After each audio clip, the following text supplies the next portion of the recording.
Vamos a comenzar hoy un estudio bíblico sobre el primer capítulo de la Carta de Santiago, pero antes de comenzar vamos a inclinarnos delante de la presencia de Dios para orar. Amado Padre, te agradecemos por nuestro Salvador, el Señor Jesucristo, y por tu santa palabra, la Biblia. Y ahora queremos traer ante ti a aquellos que nos han pedido que oremos por ellos y que traigamos sus problemas ante el trono de tu gracia. Oramos por aquella querida mujer cristiana que está en una silla de ruedas y que sufre artritis. Dios, sé misericordioso con ella, por favor, y haz que pueda ser de bendición para otros en medio de su dolor. Que ella se valga de los infinitos recursos de tu gracia para sostenerse día a día. Oramos por ese hijo que ha abandonado su hogar y que está involucrado en drogas. Señor, alcánzale con tu evangelio salvador, que tú les des a sus padres la fortaleza para enfrentar cada día. Te agradecemos por aquellos que nos escuchan y que oran por nosotros regularmente y que están ahora desanimados. Sosténles y que ellos puedan ser de bendición para otros. Ahora, Padre, te entregamos el ministerio de tu palabra en tus manos, porque queremos hacerlo bien, queremos exponerla en el poder del Espíritu Santo para que sea de beneficio a la gente. Y te lo pedimos en el santo nombre del Señor Jesús. Amén. Nuestras Biblias están abiertas allí en el primer capítulo de Santiago. Bueno, le doy tiempo, usted puede buscar su Biblia y abrirla allí en el capítulo 1 de la Carta de Santiago. Quiero decirle que no es mi intención darles un estudio bíblico detallado de esta epístola, sino que lo que quiero hacer, con la ayuda de Dios, son 4 programas dedicados a considerar las pruebas por las cuales los cristianos pueden determinar si están o no creciendo espiritualmente. Mire, la clave la encontramos en el versículo 4 de este capítulo 1 de Santiago. Dice así: «Mas tenga la paciencia su obra completa, para que seáis perfectos y cabales, sin que os falte cosa alguna». Partiendo de este texto, creo que el propósito de esta epístola es que los cristianos lleguen a ser perfectos, completos, maduros. Por favor, observe la palabra perfectos en el versículo 4. No significa que no tengamos pecados, significa maduro, adulto.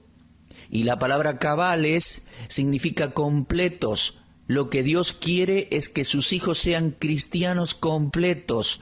Desea que seamos maduros desde el punto de vista espiritual. Por lo tanto, el propósito al escribir esta epístola es que los creyentes puedan madurar. Ahora, al mirar las Escrituras, usted se convencerá de que esto estaba en las mentes de los escritores cuando lo escribieron por inspiración del Espíritu Santo. Por ejemplo, Pablo dijo en Filipenses 3:14, «Prosigo a la meta, al premio del supremo llamamiento de Dios en Cristo Jesús». Este versículo habla de crecimiento. Pablo no estaba satisfecho de haber ya logrado el propósito que Dios había establecido para él como cristiano. Y por lo tanto dijo, «Prosigo a la meta, al premio». Cuando la vida comienza, luego viene una carrera. Debe madurar, desarrollarse. En Primera de Tesalonicenses 3:12 leemos, «Y el Señor os haga crecer y abundar en amor unos con otros». Las palabras crecer y abundar nos hablan de desarrollo, de crecimiento. Repito, donde hay vida debe haber desarrollo, crecimiento, madurez. En Hebreos 6:1 leemos, «Por lo tanto, dejando ya los rudimentos de la doctrina de Cristo, vamos adelante a la perfección». Ahora bien, en el capítulo 1 de la epístola que estamos considerando, Santiago dice que Dios desea que sus hijos logren un propósito, el cual es la madurez.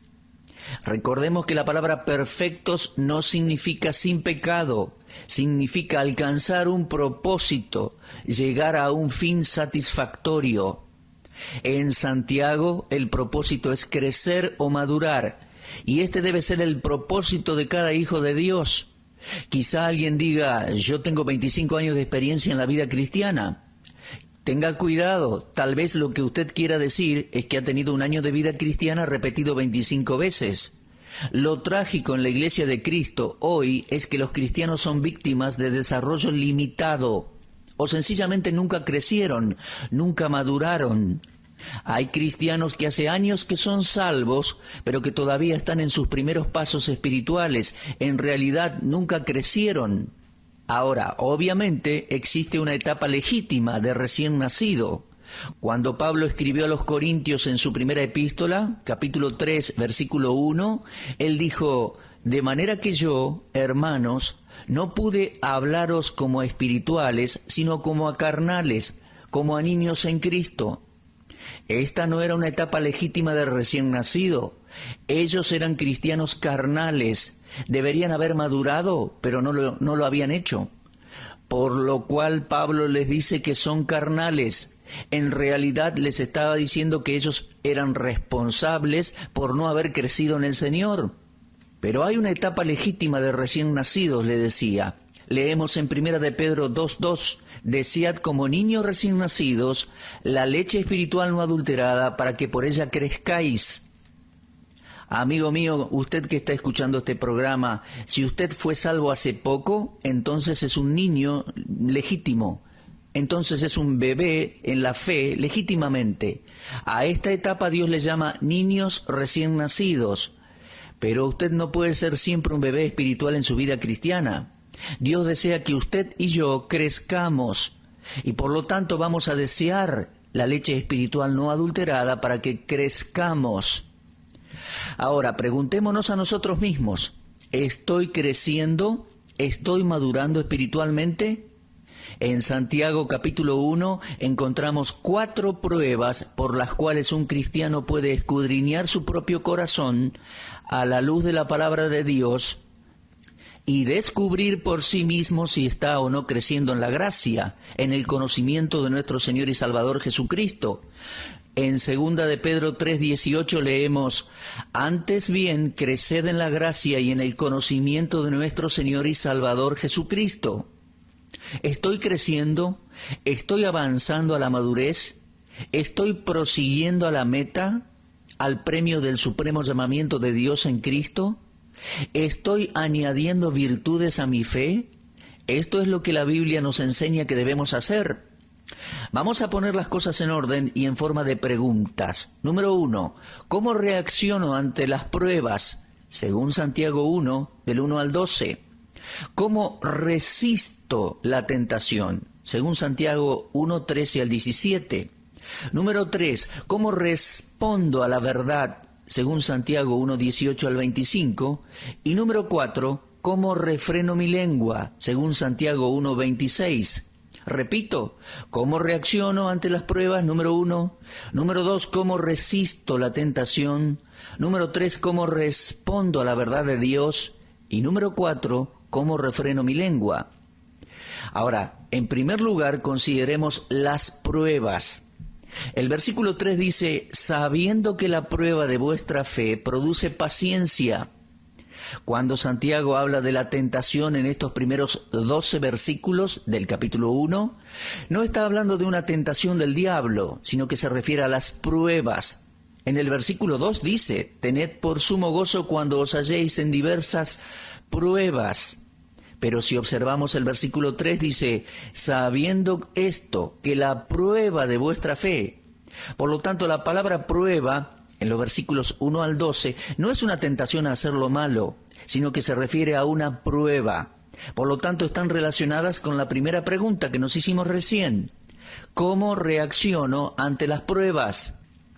En segundo lugar, ¿cómo resisto la tentación? El versículo 13 nos da la segunda división del capítulo 1.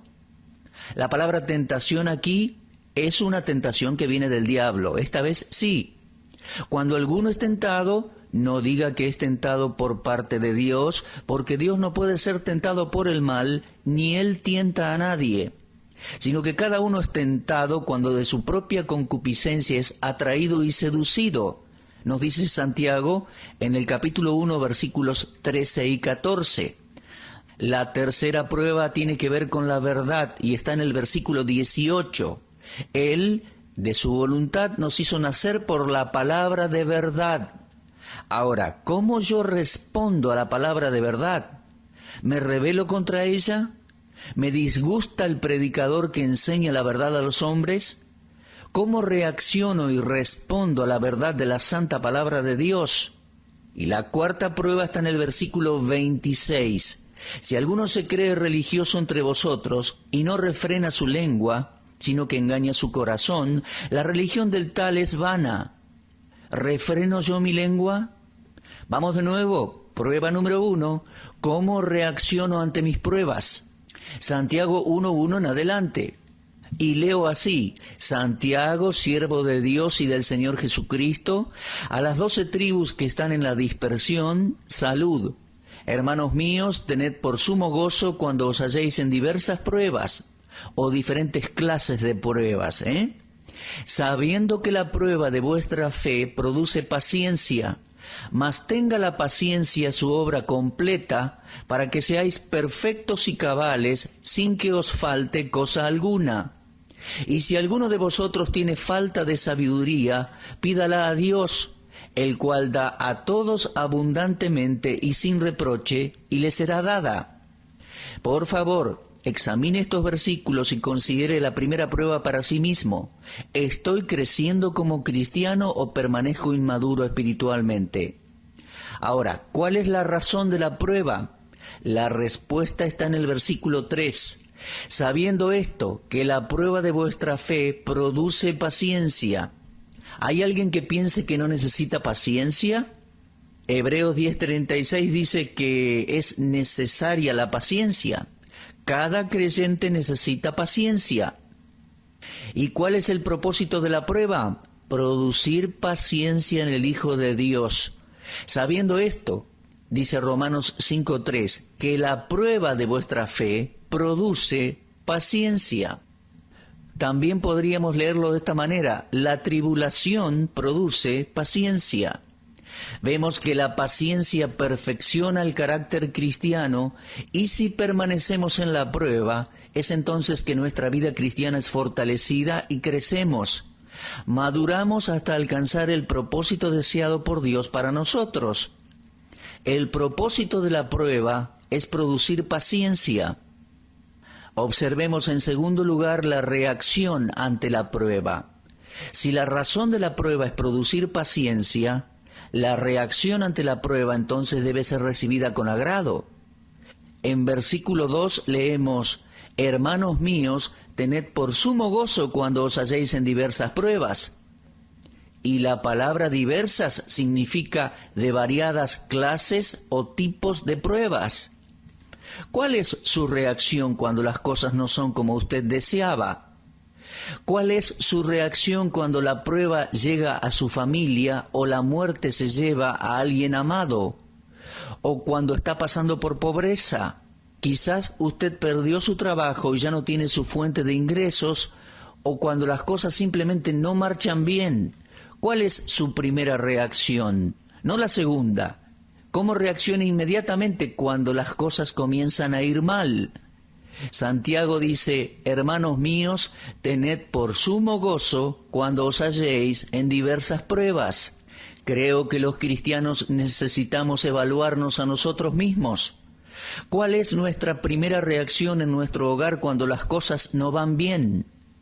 Cuando usted está enojado con su esposa, o con su esposo, o con sus padres, o con sus hijos, ¿reacciona con una mala actitud? Bueno, si esta es su primera reacción, entonces esto es un signo de inmadurez. Esto nos muestra que no estamos madurando. Muestra que aún somos carnales, que todavía somos bebés espirituales. El texto dice: Hermanos míos, tened por sumo gozo cuando os halléis en diversas pruebas. Cuando usted cae en diversos tipos de pruebas. Ahora, usted me puede decir que no es posible para un cristiano tener gozo en cada circunstancia. Bueno, discúlpeme, pero la Biblia enseña otra cosa. Por ejemplo, en 2 de Corintios 7 tenemos un testimonio concerniente a esto. Pablo dijo en el versículo 4: Mucha franqueza tengo con vosotros, mucho me glorío con respecto de vosotros, lleno estoy de consolación, sobreabundo de gozo en todas nuestras tribulaciones. Entonces usted dice, ¿es posible para un cristiano tener gozo en medio de la tribulación? Bueno, no es posible para un cristiano inmaduro, no si usted no está creciendo. Si usted todavía es un bebé y no ha madurado en su vida cristiana, entonces no tendrá gozo en las tribulaciones, se quejará, estará en aprietos. Pero para un cristiano que es maduro, él nunca pierde su gozo a pesar de la adversidad. Usted debe notar esto de nuevo en el capítulo 8 de 2 Corintios. Déjeme leer desde versículo 1.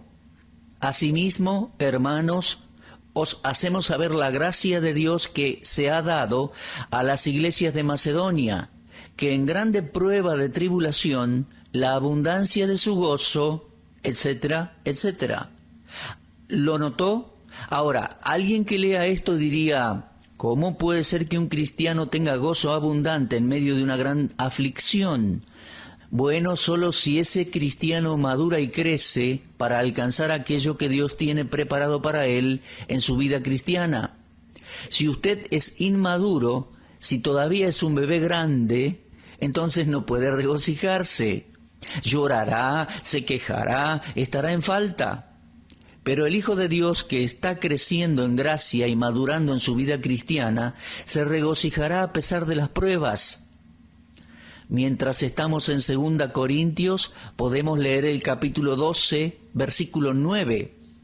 El Señor le dijo a Pablo, «Bástate mi gracia, porque mi poder se perfecciona en tu debilidad». Alguien que lea esto puede decir, ¿cómo puede un hombre o una mujer perfeccionar su poder en la debilidad? Bueno, solo por su madurez espiritual. Si no está creciendo espiritualmente, el poder de Cristo no puede perfeccionarse en sus debilidades.